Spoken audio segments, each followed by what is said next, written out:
7h30, le jour se lève sur la plage du Puy. C'est l'heure de la basse mer, la cellule de suivi du littoral normand a quelques heures devant elle pour observer ce site témoin. Je cherche les moules. Elles sont de plus en plus rares sur ce site et du coup pas forcément faciles à voir, petites, cachées dans les failles. Et du coup comme j'essaye de tracer le contour de la moulière, je cherche. Il y a tout juste un an, Emeline faisait le même parcours. Une étude de terrain pour suivre l'évolution de la moulière sauvage au fil du temps. Vous avez trouvé des moules ou pas? Quasiment pas. De l'autre côté de l'estran, un binôme s'occupe de prélever des coquillages, sans bottes ni râteau, mais avec de bonnes chaussures et un GPS, essentiel pour revenir exactement aux mêmes endroits 2 fois par an.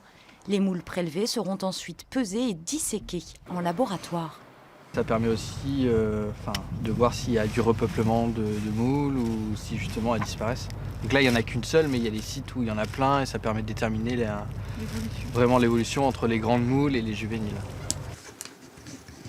5,50, 7,85. Sur 3 des 4 plages étudiées, ces professionnels constatent une régression des moulières.